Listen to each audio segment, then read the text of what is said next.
Já, komið þið sæl og velkomin að Rauðaborðinu. Hjónin Svavar Jóhannsson og Sonja Magnúsdóttir eru hérna hjá mér en þau hafa gengið Óskari Bocanegra Flores í svona foreldrastað en hafa mætt ýmsum hindrunum. Þau eru hingað komin til að segja okkur svona nýjustu fréttir af málinu. Verið velkomin. Takk fyrir. Við kannski svona rifjum upp þetta mál fyrir þau sem eru svona að sjá ykkur í fyrsta sinn. Óskar er ungur drengur sem hefur búið hjá ykkur nokkuð skeið. Hann bjó og var flóttamaður, kemur hingað með föður frá Kólumbíu, uppkemur svo staða og það kemst upp í rauninni að faðir hans beitra hann ofbeldi. Þeim eru vísað á landi. Óskar kemur hérna aftur sem fylgdarlaust barn og til ykkar og nú á enn á ný að vísa honum úr landi. Hérna er þetta ekki svona nokkurn veginn rétt með farið hjá mér? Jú, þetta passar. Honum var brottvísað frá landinu í október síðastliðnum og með föður sínum og til að gera langa svo stutt að faðir hans hafði beitt hann ofbeldi meðan þeir dvöldu á Íslandi og þetta vissu til að mynda barnaverndar yfirvöld að hafi verið í gangi en senda hann samt sem áður út með föður sínum. Þegar þangað komið yfirgefur faðir hans hann og skilur hann eftir á götunni í Bogotá. Þar sem hann þarf að bjarga sér sjálfur í næstum heila mánuð áður en hann kemst aftur heim til Íslands og við tökum hann að okkur sem við höfum reyndar gert áður. Hann er búinn að búa hjá okkur meira minna í 1,5 ár. Við sækjum fyrir hann sem fylgdarlaust barn vernd á Íslandi. Þar sem að, eins og ég sagði, faðir hans hafði yfirgefið hann, beitt hann ofbeldi, móðir hans er týnd og hefur ekki náðst í hana í einhver ár. Þannig að hann á engan að. Hann er í rauninni munaðarlaus. En núna, þrátt fyrir þetta, að hann sé hér sem fylgdarlaust barn, þá fær hann ekki umfjöllun sitt mál vegna þess að hann hafði sótt hér áður, í rauninni ekki hann, heldur faðir hans, og hann fylgdi bara með í pakkanum. En að því að hann hafði verið hér áður, þá er þetta kallað endurtekin umsókn og þá fær hann ekki persónulega umsókn sjálfur af því að hann hefur verið hér áður. Og yfirvöld ætla núna að senda hann úr landi, einan, á munaðarleysingjaheimili í Kólumbíu, þrátt fyrir það að við séum tilbúin að taka hann að okkur og við höfum óskað eftir því og hann hefur óskað eftir að fá að vera hjá okkur. Þá telja yfirvöld honum vera betur borgið, eins og ég sagði, á munaðarleysingjaheimili í Bogotá. Og þið, það kom hérna bara núna rétt fyrir nokkrum dögum, þá senda barnavernda yfirvöld frá sér ályktun eða bara greinagerð og sem mælir hreinlega gegn þessari brottflutningi. Já, þessi greinagerð fjallar í raun og veru það að þau mæla gegn því að hann verði fluttur úr landi. Það sé ekki óhætt að senda hann úr landi. Hún sé betur borgið hjá okkur. Hér sé hann komið með öryggi og stöðuleika. Og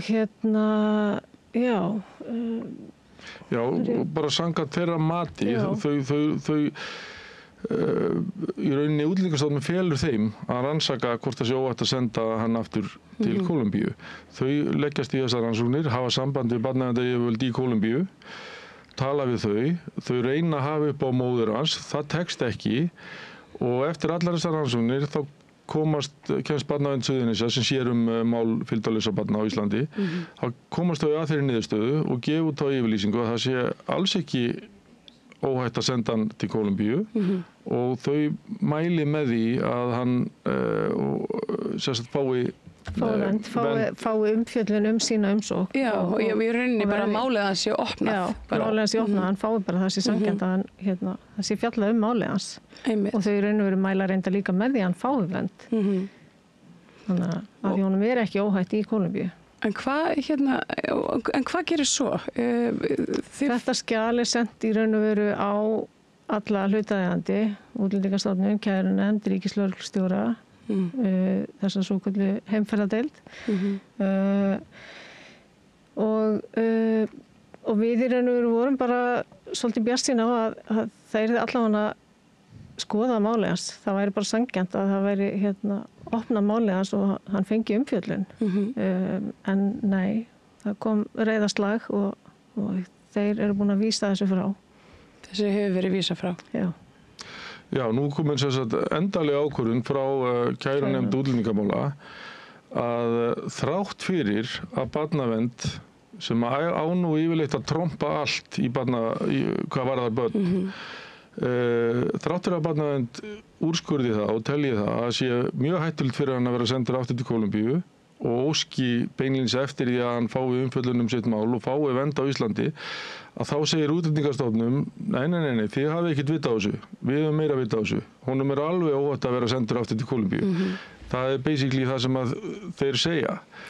Og þeir sem sagt virða algjörlega vettugi þessi tilmæli barnaverndar og með því þá gefa þau skít í alla þá barnaverndar sáttmála sem að við sem þjóð eigum aðild að og bara við erum alveg gáttuð á þessu, við bara áttum aldrei von á þessu því að eins og ég sagði það birti mikið yfir þegar við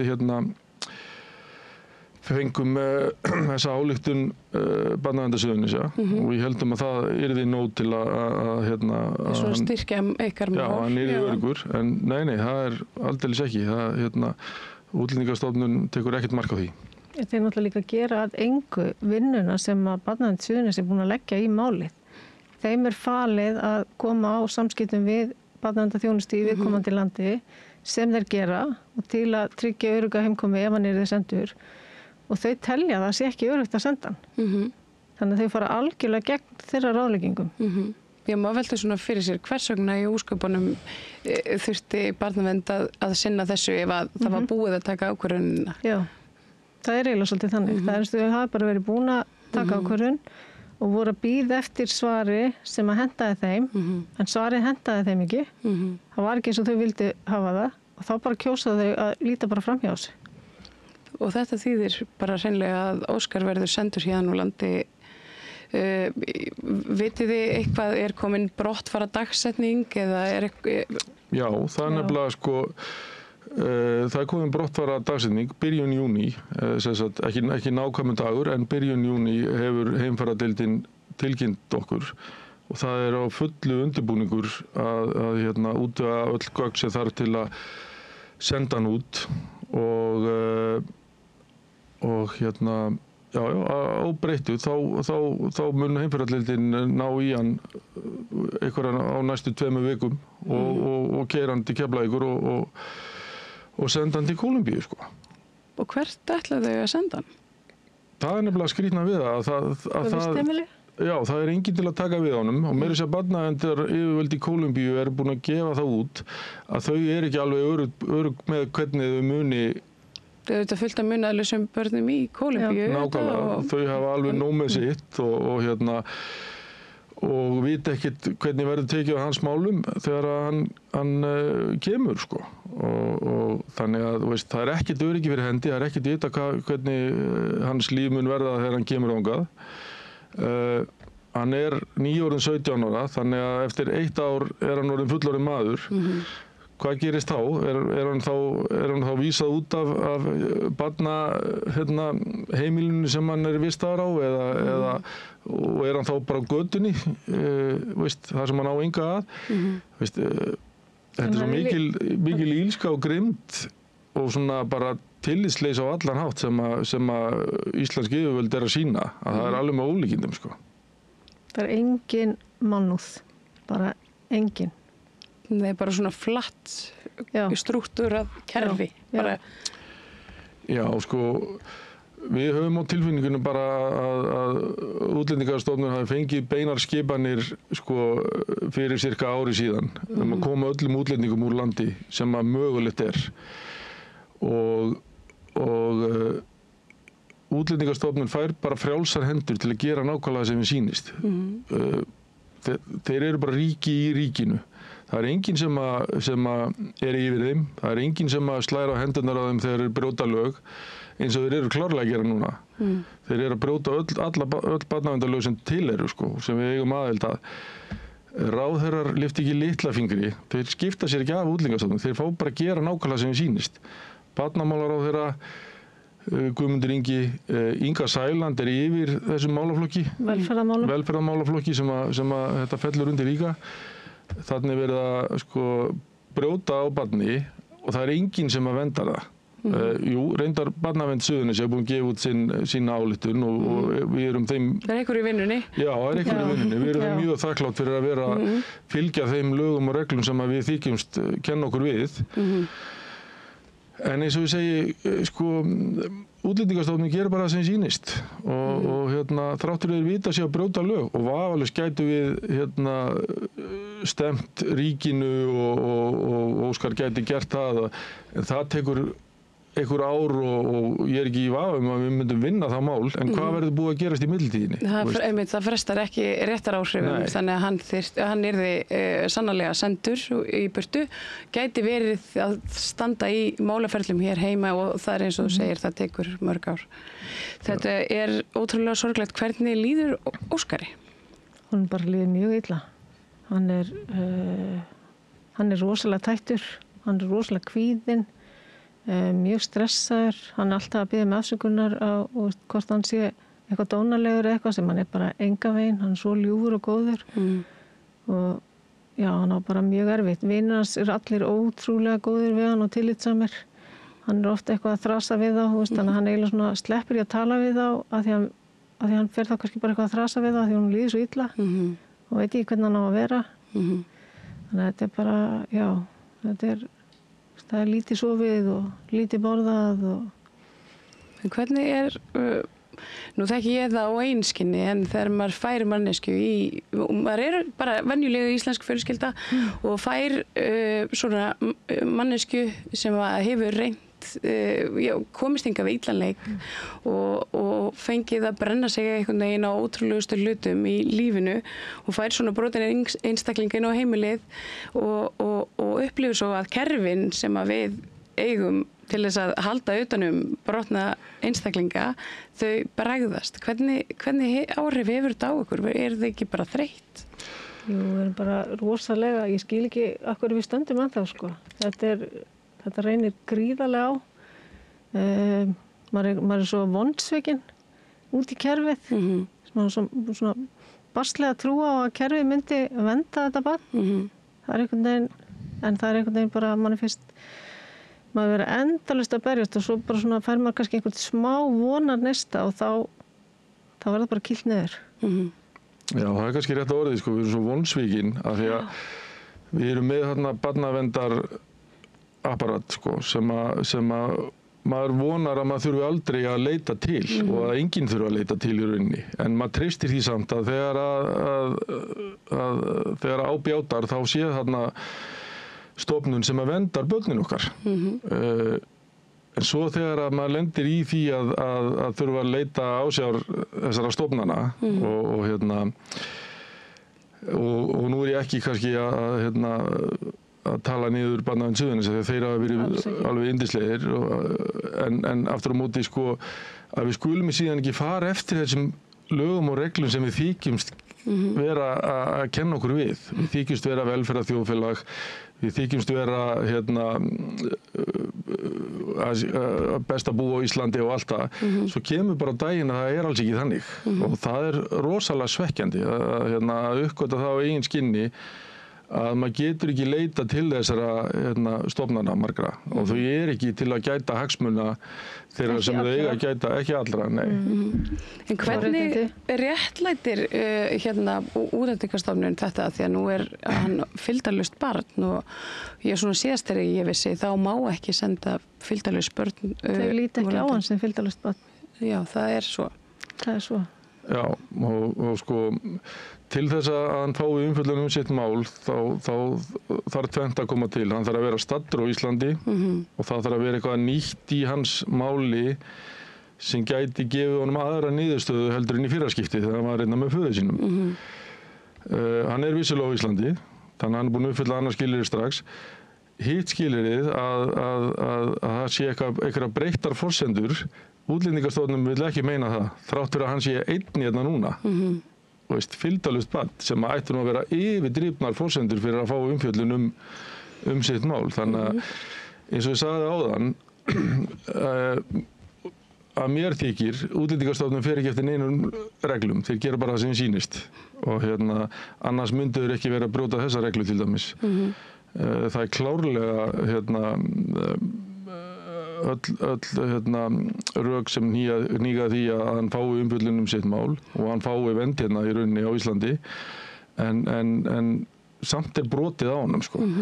Og til að mynda sko þegar hann sótt vernd hérna fyrir einhverjum 3 mánuðum síðan núna aftur, fyrsta sem Útlendingastofnun gerði var að hringja í lögregluna og óska eftir rannsókn á okkur hjónunum hvort það gæti verið að við höfum rænt honum frá Kólumbíu. Ég vil ekki hlæja, en þetta er rosalega svona undarlegar aðstæður og bara ásakanir að sitja undir. Starfsmaður Útlendingastofnunar sendir tölvupóst á lögregluna og segir að þessi grunnur að við höfum rænt honum frá Kólumbíu og það þurfum að rannsaka það. En býtum við, þau hafa ekki samband við BOFS sem á að gæta þá hagsmuna fylgdarlausra barna. Þau gera það ekki. Þau byrja að hringja fyrst til lögregluna og óska eftir að láta rannsaka okkur. Þannig að þau ekki að gæta hagsmuna barnsins sem við áttum að hafa rænt meir en það að þau leggja meira áherslu á að láta rannsaka okkur. Og svo náttúrulega sér hver heilvita maður að það algjör þvæla sko, því að lögregluna hefur ekki svo mikið sem hringt í okkur sko, hvað þá kalla okkur í yfirherslu yfir því hvort við höfum stólið honum frá Kólumbíu, en það eigum við 5 börn og okkur vantar ekki fleiri unglinga sko, ef út í það farið sko. En þess þá heldur, ef að við hefðum brotnum með hann, þá var hann mansalsfórnarlamb. Já. Og þess þá heldur ætti að grípa í taumana og vernda hann. En það var ekki, og það skýrt í lögunum að ef Útlendingastofnun fær til sín fylgdarlaust barn, þá það fyrsta sem þau eiga að gera að hafa samband við BOFS sem Barna- og fjölskyldustofa, af því að þau eru hagsmunagæslu aðilar fylgdarlausa barna. Þið hafi fengið svona nokkuð mikinn stuðning út í samfélaginu, en það ég held að við séum flest bara þannig gerða að þegar við sjáum barn í vanda þá viljum við allt fyrir það gera. Prestar, djáknar og bara alveg sko alls konar fólk hreinlega hefur svona vakið máls á þessu máli sérstaklega. En hvað með alþingismenn eða þið sögðu ekki fengið áheyrn ráðherrana, dómsmálaráðherra til dæmis? Nei, hún hefur ekki viljað tjá sig. Nei, sko eins og þú segir, við höfum fengið stuðning frá sko meirihluta þjóðfélagsins ef út í það farið. Öll prestastéttin, bara við fáum sendar tölvupósta og stuðningskveðjur á hverjum degi sko, frá bara ólíklegasta fólki úr öllum stéttum og öllum stjórnmálaflokkum og alveg óháð því hvaða skoðun það hefur á útlendingamálum sem slíkum, af því að þetta ekki þannig séð útlendingamál, þetta barnaverndarmál. En við höfum ekki heyrt í barnamálaráðherra, við erum búin að reyna að skilja eftir skilaboð mörg sinnum, við erum búin að hringja, við höfum ekki heyrt í Ingu Sæland sem er velferðar ráðherra og svona yfir heildar málaflokknum. Vissulega ekki í Þorbjörgu og það hefur rauninni bara engin, eins og ég sagði áðan, það þorir engin eða vill ekki skipta sér af málum Útlendingastofnunar. Og mér finnst eitthvað rosalega mikið athugavert og rangt í gangi þarna. Að þarna séum við með stofnun sem fær að haga sér eins og hún vill. Sem fær að velja inn fólk. Já, og brjóta á börnum og brjóta á útlendingum, því að við höfum því miður orðið vör við alveg rosalega mikinn hroka og bara rasisma hreinlega hjá mörgum starfsmönnum Útlendingastofnunar, ég ætla ekki að segja öllum, en mörgum. Og ég hef aldrei trúað því að við værum að meðhöndla þessi útlendingsgrei sem ég vil segja, sem eina sem þau vilja að koma hérna í leita betra lífi, þau vilja bara fá að taka þátt. Sem engin glæpur. Nei, sem engin glæpur. Þau vilja bara, margt af þessu fólki vill bara fara að vinna og taka þátt í þjóðfélaginu og eignast örugt heimili. Auðvitað eru vitleysingar sem að koma óvart á alla hina og að fremja glæpi og stinga fólk og brjótast inn og eitthvað. En það ekki út af því að þeir eru með eitthvað nákvæðin uppruna eða húðlit. Þetta það bara vegna þess að þeir eru í því. Það má ekki láta einhverja 10 koma óorði á fleiri þúsund eða 20.000 manna. Það bara má ekki gerast, en einhvern veginn finnst manni eins og að séu bara allir settir í sama flokkin og það slæma flokkin, ekki góða flokkin. En hver eru næstu skref hjá ykkur fjölskyldunni núna? Við erum náttúrulega bara svolítið í áfalli. Við erum náttúrulega bara að fara yfir það með lögfræðingnum, hvaða ákvarðanir við tökum. Við getum stemt ríkinu. Það er náttúrulega ekki rosalega mikið eftir. Nei. Eins og sögum áðan, honum hefur aldrei verið útlitaður lögfræðingur eða talsmaður. Honum var neitað að fá talsmann. Við erum að gæta hans hagsmuna, og sem er líka rosalega einkennilegt að honum hafi ekki verið útlitaður lögfræðingur eða talsmaður. Hafið þið fengið einhverja skýringar á því? Nei, bara af því að þeir í raun voru ekki búin að taka við umsókninni til að fjalla hana, að þá töldu þeir að nætti ekki rétt á talsmanni. En fylgdarlaus börn eiga að sjálfsögðu rétt á talsmanni. Að sjálfsögðu, því það er enginn þeirra talsmannir. Og ef að ykkar nýti ekki við, hvar væri Óskar þá í svona meðförum kerfisins? Hann væri náttúrulega bara götum Kólumbíu. Já, sennilega er hann þá bara á... Eða Reykjavíkur eða... Já, hann væri bara götum Kólumbíu eða jafnvel látin, vegna þess að ég held að fólk gerir sér ekki alveg grein fyrir hvernig ástandið er í Kólumbíu. Það því miður bara alls ekki gott. Mikið stéttaskipting. Og þegar hann var sendur út núna síðast, þá reyndi hann að hafa samband við einhverja æsku vini sína og þeir voru allir látnir, hugsaðir.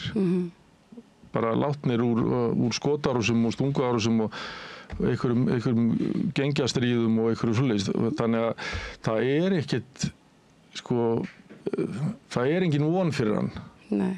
Það bara verið að senda hann út í opinn dauðan í rauninni, að vera að senda hann út. Og hann Eina leiðin fyrir hann til að halda lífi væri að ganga til liðs við einhver glæpagengi sem hann hefur engan áhuga á. Hann langar bara að spila fótbolta á Íslandi og klára skólann? Já, hann langar að mennta sig. Hann er alveg með mjög mikinn metnað. Og bara eiga gott líf hérna. Þetta bara fyrirmyndardrengur sem að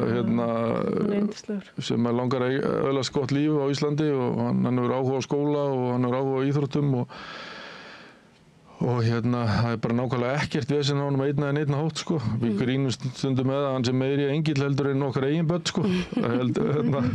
En hvernig útskýrir maður fyrir unglingi, að því að nú eigið þið dreng á sama aldri, hvernig útskýrir maður fyrir unglingi þennan mun, því að ég veit að ég og stúlka á þessum aldri og það er einhvern veginn, ég ímynda mér að upplifa þetta misrétti með eitthvað svona jafningja sér við hlið sem að fara allt aðra meðferð og allt annað líf. Við eigum náttúrulega líka dóttur sem er 15 ára og strák sem er 17 ára og ég var að segja stelpunni þetta áðan og hún horfði bara á mig og hún sagði bara, ég skil þetta ekki. Nei. Ég skil þetta ekki. Býtu, er ekki barnavernd að venda hann? Er ekki barnavernd að hugsa vel hans mál? Og ég segi, jú. Hún sagði, býtu, og hvað? Akkur er ekki hlustað á það? Hverju á maður að svara? Maður bara skilur þetta ekki. Já.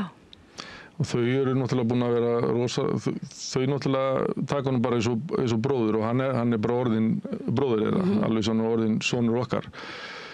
Og fórnfísin í þeim er alveg endalaus, til að mynda, við hefum ekki farið í frí saman, eða bara gert nokkuð skapaðan hlut saman sem fjölskylda í langan tíma vegna þess að við erum bara svo smeykum að þegar við snúum okkur við að þá sé búið að birtast og taka Óskar sko. Og þannig að við náttúrulega getum ekki farið erlendis að sjálfsögðu, því að hann kemst, hann er hér og við getum ekki tekið hann með okkur erlendis.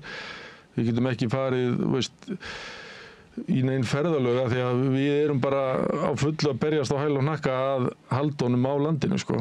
Og þannig að þau hafa, við sögðum við þau daginn, við bara reynilega svona einhvern veginn báðum við afsökunar á hvað þau hefðu verið vanrækt í langan tíma, sem sagt blóðbörnin okkar, en þau sögðu bara, mamma, bara það er allt í lagi, við erum ekki reið út í ykkur. Nei, við gerum allt til að Óskar fá að vera hérna, þannig að við erum alveg tilbúin að gera það sem við þurfum að gera sko. Það var svo fallegt sko að heyra þetta. Svo þið búin að segja, til hvers erum við að kjósa eitthvað fólk og svo bara gerist ekki neitt. Akkur er þetta fólk ekki að hugsa börnin? Og ég spyrir sama. Og hvernig á maður að svara börnunum sínum? Einmitt. Þetta er alveg óbúslega erfitt og ég bara alveg svakalega sárt mál. Ég ímynda mér bara ykkur fjölskyldinu og ykkur öllum líður illa og ég meina okkur öllum líður illa. Við höfum auðvitað fylgst með ykkar baráttu í fjölmiðlum og einhvern veginn svona sá maður fyrir sér að þetta færi ekki á þennan veg. En ég vil bara þakka ykkur kærlega fyrir að koma hérna og deila þessu með ykkur, Svavar Jóhannsson og Sonja Magnúsdóttir, foreldrar Óskars. Takk fyrir og gangi ykkur vel. Takk hérlega fyrir okkur. Takk. Hjálpið okkur að byggja upp dreifikerfi samstöðvarinnar með því að læka síður samstöðvarinnar á YouTube og Facebook.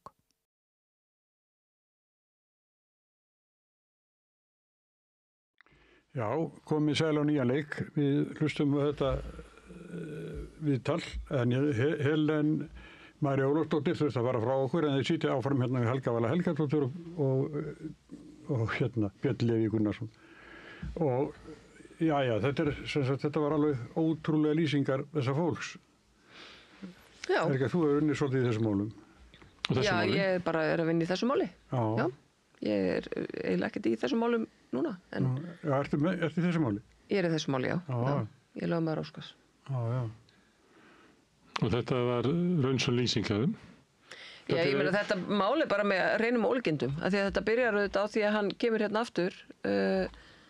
Það stóðst ekkert sem að barnavernd í Hafnarfirði hafði sagt að myndi gerast þegar honum var vísað í burtu. Þá er hann með ofbeldisfullum föður sem var búinn að segja að hann vildi ekki taka hann með sér. Hann var búinn að lýsa því yfir að hann afsalaði sér forsjá. Hann gerði það fyrir íslenskum stjórnvöldum allt. Það var vitað að faðir hans var ofbeldishneiður og þess vegna voru þeir til dæmis ekki geymdir á sama stað í þessa 2 daga eftir að Óskar var sóttur í skólan inn á klósett í Flensborg af því að það þótti ekki óhætt að hann væri með föður sínum. Barnavernd í Hafnarfirði lýsti því yfir að það yrði eitthvert stjórnvald sem myndi koma og sækja þá í flugvélina og það stóðst ekkert af þessu. Einu sem stóðst var yfirlýsing föður að hann myndi yfirgefa hann. Og hann var hérna 16 ára stattur í einni af hættulegustu borgum heims og átti bara að bjarga sér. Hann var sem betur verið með pening á sér. Pappa sagði ekki fatta það að tékka á því. Þannig að þau Sonja og Svavar höfðu látið hann hafa pening þannig að hann komst inn í miðborg og en var ekki með símkort þannig að hann þurfti að koma sér inn á eitthvað svona vef kaffi og svona eftir einhverja daga en það var enginn. Ég meina, hann er ekki með fjölskyldu þarna og það er auðvitað því haldið fram að hann sé með forsjárforeldra og eitthvað svona að vera að segja alls konar svona í þessum úrskurðum. Sem er ekki rétt. Sem er ekki rétt. Ég meina núna, gögnin sem að Barnavernd á Suðurnesjum sem að fara í rauninni með umsjá hans þrátt fyrir að stjórnvöld viðurkenna ekki að hann sé fylgdarlaus, þá viðurkenna þau hinum megin að hann sé fylgdarlaus og fela því stjórnvaldi sem á að sjá hann annars staðan og rannsaka hagi hans úti. Þau eru búin að vera í samskiptum við Barnavernd í Kólumbíu sem að leita upp í móður hans og það alveg ljóst af þeim samskiptum að hún ekki neinni stöðu til þess að annast hann. Og hún segir bara, ég vil bara að þetta fólk á Íslandi sem búið að bjarga honum verði með hann, af því ég get það ekki. Þetta bara ótrúlega átakanlegt, þetta bara staða hans, hann bara einn. Hann hefur verið beittur miklu ofbeldi, margvíslegu ofbeldi, barnavernd í Suðurnesjum senda hann í könnunarviðtal í barnahúsi. Niðurstaðan úr því viðtali var að hann á að fá meðferð í barnahúsi út af viðtækum áföllum sem ekki bara af því hann barn á flótta, heldur vegna þess ofbeldi sem hann hefur mátt sæta frá því hann var bara lítill drengur. Og hann kemur hingað 14 ára gamall eftir að pappans hafði yfirgefið hann í rauninni í Kólumbíu. Hann fór einn til Íslands og var hérna einn á Íslandi í mánuð. Og þar fréttir hann greinilega að það sé betra fyrir hann að vera með krakka og þá lætur hann einhvern senda krakkan yfir til Íslands. Mammas var ekki þar. Þú veist, þannig að þetta bara staðan hans, hann bara einn. Og nú hann 17 ára, hann var 16 ára þegar hann kom hingað. Og þessi staða... Já, seinna skiptið. Núna, hann var 14 ára þegar hann kom hingað. Hann kom hingað 2022. Og núna hann komin hérna aftur... og til þess að mega leggja inn nýja umsókn þá fyrirskipar ný löggjöf að þau þurfa að vera tvenns konar aðstæður uppi. Í fyrsta lagi hann þarf að vera á Íslandi sem að óumdeilt og hins vegar að það sé einhver ný staða uppi. Og þá horfum við á þessa nýju stöðu. Þegar hann var hér með föður sínum 2022 til 2024 þá fékk hann í rauninni ekki sjálfstæða skoðun á sínu máli vegna þess að pappans var synjað vernd. Og þá löggjöf þannig að þá talið að barnið sé best að fylgja föður eða foreldri út. Þess vegna var aldrei skoðun hans staða. Jafnvel þó að lögreglan hefði tekið hann úr umsjá þessa föður og falið Sonju og Svavari að annast hann. Það var samt ekki nóg til þess að vernda hann þá. Í dag þykir þessi staða, hann komin hérna einn, hann var skilinn eftir á flugvellinum í Bogotá af íslenskum stjórnvöldum á sínum tíma, í október síðast ári. Það enginn þarna úti, barnavernd á Suðurnesjum segja, það ekki óhætt að senda hann út. Samt fær hann ekki að leggja hér inn umsókn vernd. Þannig að það í rauninni synjunin, hinn lagatæknilega synjun, kærunefndar útlendingamál og útlendingastofnunar, að það bara brottvísunum og ríkislögreglustjóri sem á að framfylgja því með það á dagskrá í byrjun júní. En vandinn framkvæmdin, hún sé farið eftir svona einhverjum einstigum til þess að vísa honum frá, eða gallinn lögin sem að veita Útlendingastofnun ekki rétt til þess að veita honum? Jú, lögin veita Útlendingastofnun alveg rétt. Þannig hún getur gert það sem hún vill? Já, hún getur gert það sem hún vill af því að útlendingalög eru svo matskend að það inni í lögunum ýmis sérúrræði sem hægt að fara og notast við þegar að ræða til dæmis endurtekna umsókn. Þá það matskend. Það matsatriði Útlendingastofnunar að líta svo á að barn sem kemur án forsjárforeldris eftir að hafa verið sendt á götuna í Bogotá af stjórnvöldum að það sé ekki nægileg ný aðstaða í lífi barnsins. Það bara mat stjórnvalda. Það ekki lögin sem banna það. Og þá verðum við líka að horfa á hvaða lög eftir hvaða lögum erum við að fara. Við erum með fjölmörg ákvæði í útlendingalögunum sem fyrirskipa að stjórnvöld verða að horfa á hagsmuni barnsins og vernda börn umfram allt. Við erum líka með barnasáttmála Sameinuðu þjóðanna. Við erum líka með barnaverndarlög og barnalög.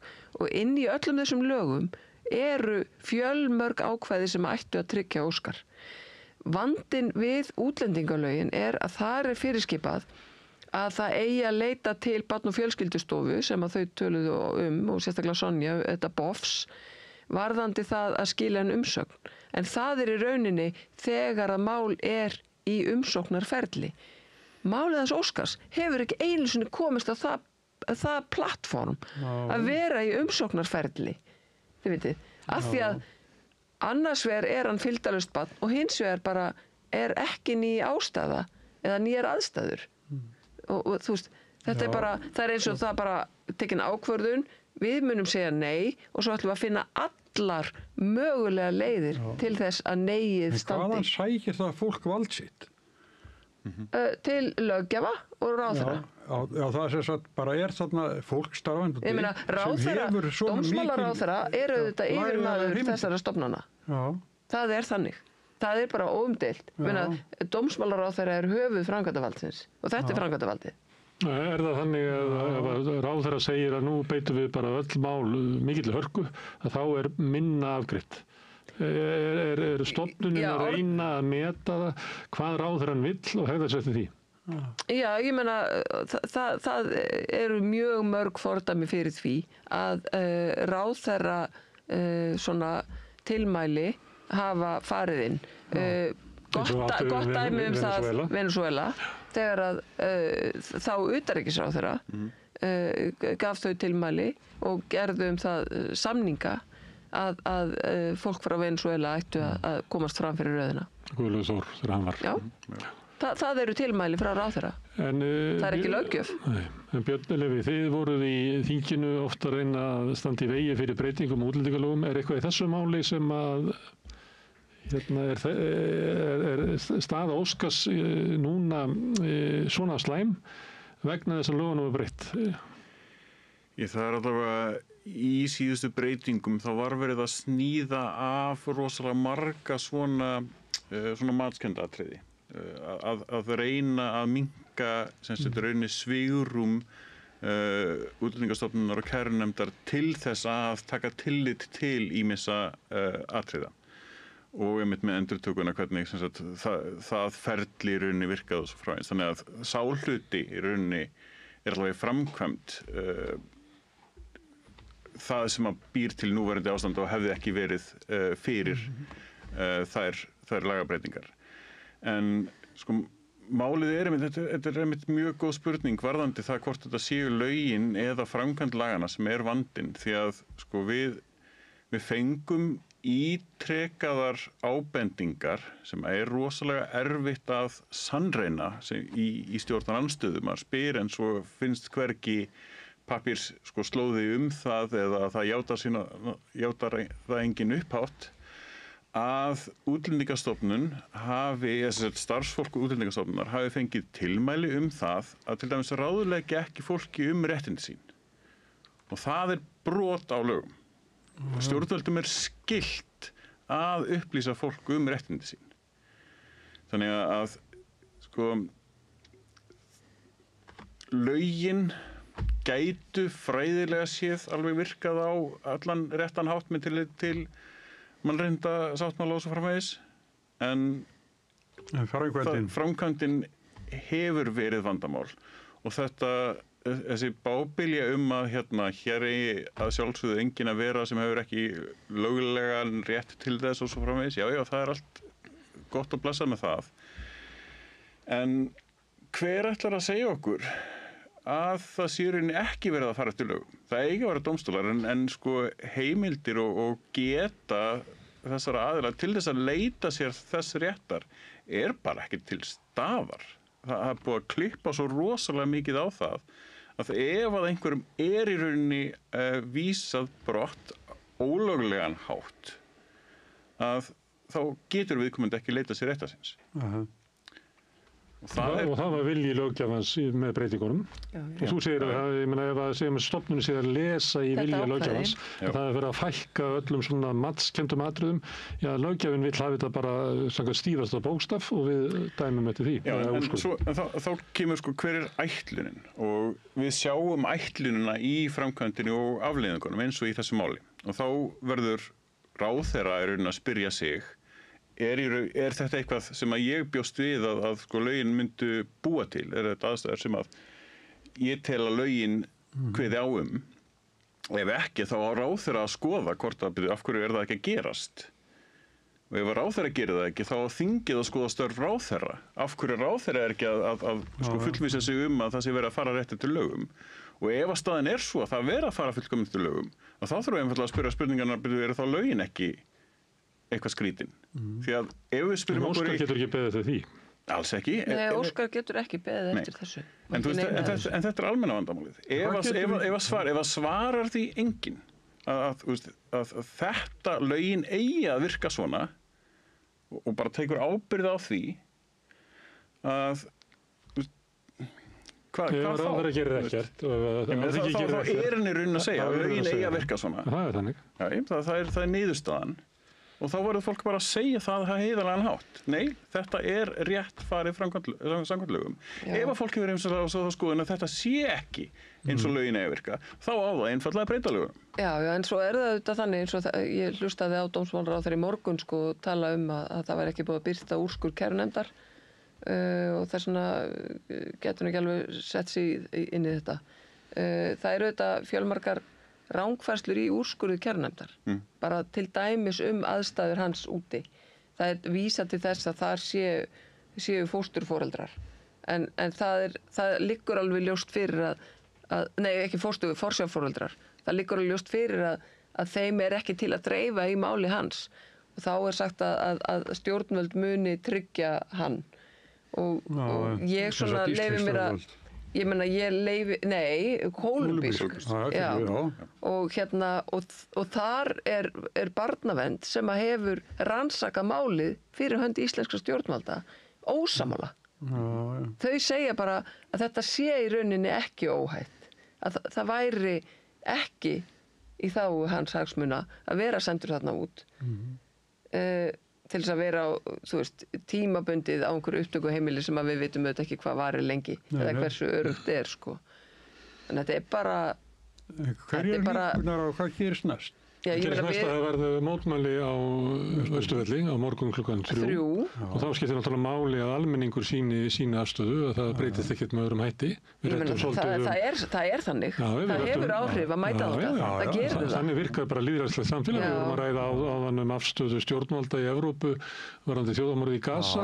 Það sem eina sem hefur breytt þeirri afstöðu þeim þvergirins er mótmæli almennings og það sem þau eru mest að það hafa stjórnvöld breytt afstöðunni mest og þannig ef að fólk er ósátt við það sem þú lagðir þetta upp að lögin eigi að hafa þessa útkomu og að framkvæmdin eigi að hafa þessa útkomu að þá eru almenningur að láta heyra í sér. Skiptir máli að mæta. Það þarf ekki að taka langan tíma, bara að mæta.